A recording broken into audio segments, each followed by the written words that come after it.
From the PEP Radio Newsroom, these are the stories we are following at this hour.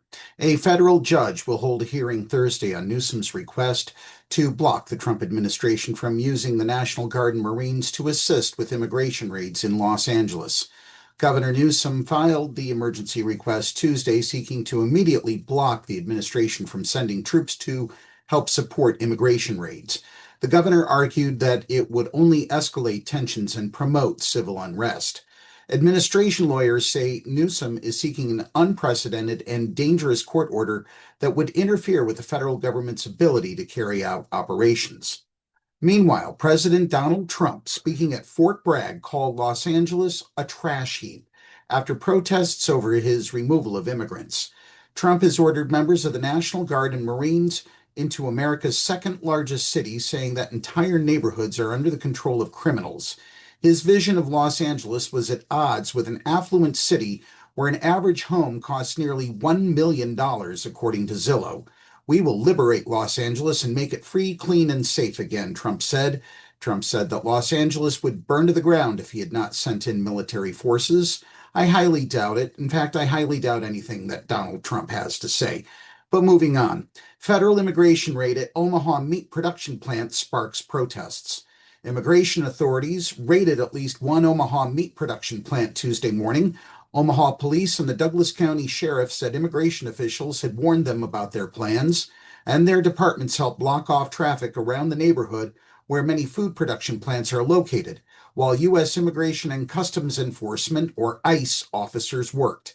Meatpacking plants rely heavily on immigrant workers who are willing to do the physically demanding work. The industry has not yet been the focus of Trump's immigration enforcement efforts, but the administration has been intensifying its efforts in recent weeks. In Omaha, a small group of people came out to protest the raids, and some of them even jumped on the front bumper of a vehicle to try to stop officers in one location, while others threw rocks at officials' vehicles as a white bus carrying workers pulled away from a plant. Glen Valley Foods, the meat packing plant officials, did not immediately respond to an inquiry from the Associated Press. Meanwhile, school graduations in Los Angeles have added security over fears of ICE actions.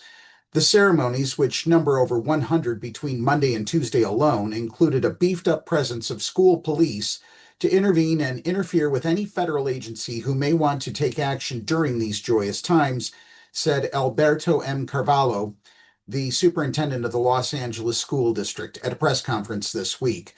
Carvalho asked parents to update their emergency contact information in case something goes awry, and is offering them an option to view the graduations over Zoom. "Our schools are places of education and inspiration, not fear and intimidation," said Carvalho. Los Angeles police say they made over 100 arrests Monday evening, and 2 officers were injured.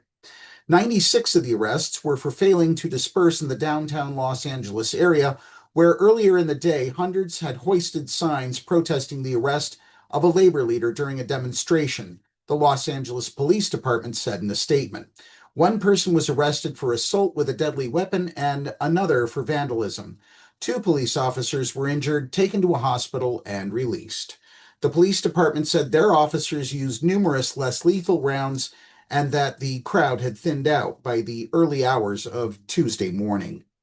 And finally, U.S. Senators John Fetterman, Tammy Duckworth, and 21 Senate Democratic colleagues are pressing Defense Secretary Pete Hegseth for answers and urging him not to implement the Trump administration's ban on transgender military service. Their June 5th letter comes as the Pentagon moves to enforce a policy that would force out thousands of transgender service members following a Supreme Court ruling that allowed the ban to take effect.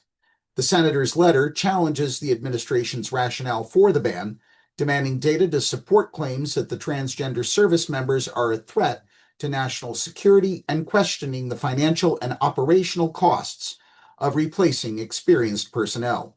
They argue that the policy is discriminatory and undermines unit cohesion and harms military readiness, stating transgender service members are not political props.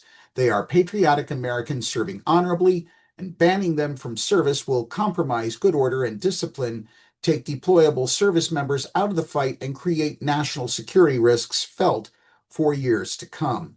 The lawmakers also criticized new guidance requiring commanders to review medical records and report suspected cases of gender dysphoria, calling it a burdensome and invasive directive that erodes trust and well-being within military units.